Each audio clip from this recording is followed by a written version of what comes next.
So I said I would do these quite frequently. So do you know what? There's been a lot on social media this week about having it all, right?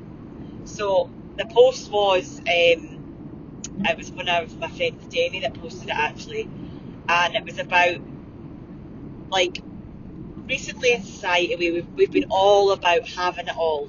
So when we say having it all, we mean literally that. So you can have the career, you have the marriage, the kids, your hobby, you have it all. You have to look after yourself. You're doing your 10,000 steps a day for you basically maintain your weight. So that having it all, I have to say, is unfortunately you're bearing it all. Yep, and what I mean by bearing it all is that mum load that I spoke about in the last podcast is absolutely loaded, like a seaside donkey. You are literally burning the candle at both ends until you crash. And that's what people say all the time to me, oh my God, like you do so much, you fit so much in. I do so much and fit so much in because I need to. Like, one, I was catapulted into parenthood at a point where I was just about to, well, I wasn't just about, I was actually there with international rugby. I was playing, I was starting games, I found out I was pregnant, I was quite far on. So a part of me, selfishly or unselfishly, it depends on your opinion, I still try to keep my rugby kind of round about me because I want the kids to see that you can have hobbies and it's not just about like being a mum or working.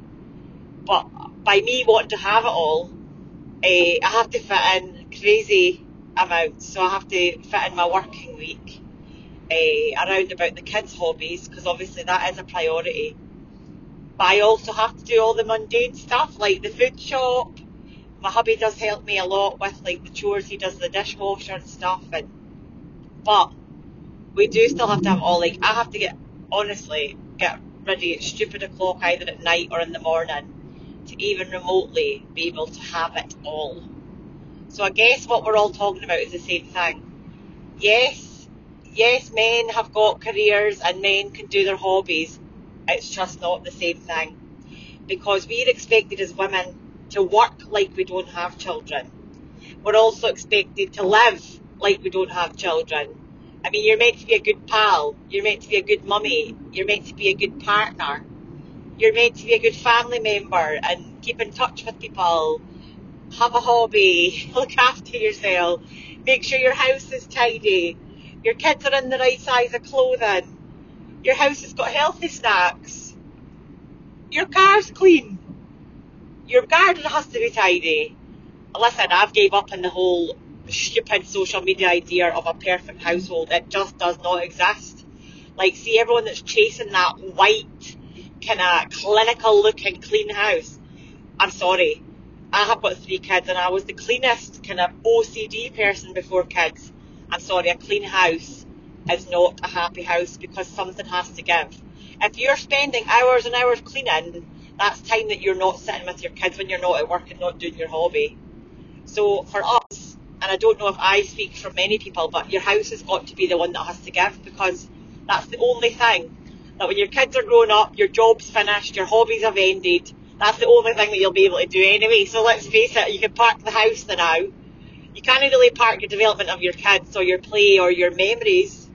You've got to put effort into your partner and you've absolutely got to do your job. So for me, we can't have it all.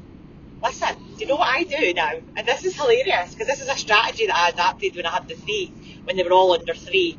Don't let people in your house. If people are going to judge you, for a start, they're not the right people if they're judging you anyway because you've got 3 children or 1 child or 2 children or a dog. Do you know what I mean? People are going to judge your house and say, oh, our house is very clean. They're not your people. We can have it all, but don't have them. So what I'm trying to say to you is, yeah, we have got a lot of pressure on us, right? I see you. I get you. I feel it.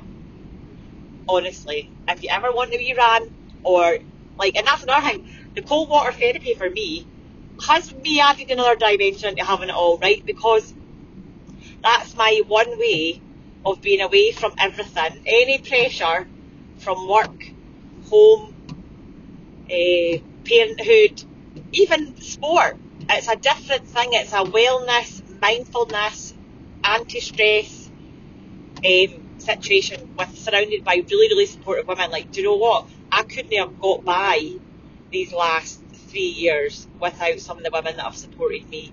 And actually, we can have it all. We just need to stop putting so much pressure on ourselves.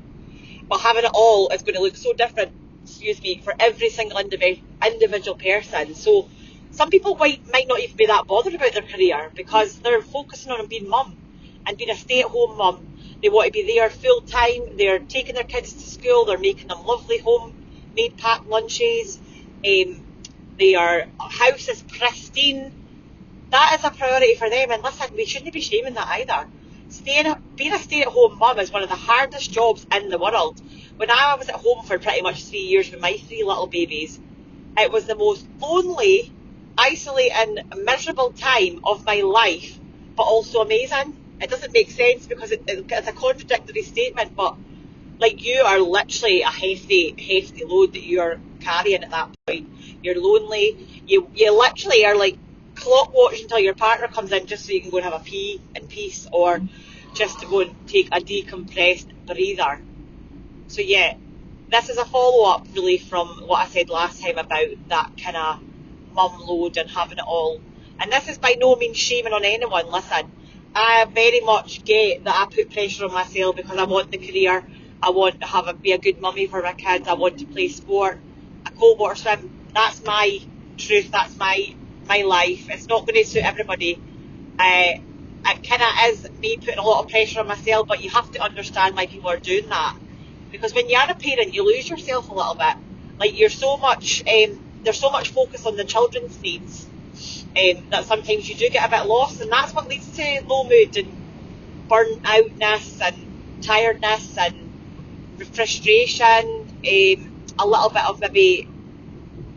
of kind of relationship breakdown, because you're all basically still battling like parenthood at the same time as trying to gain yourself or regain yourself.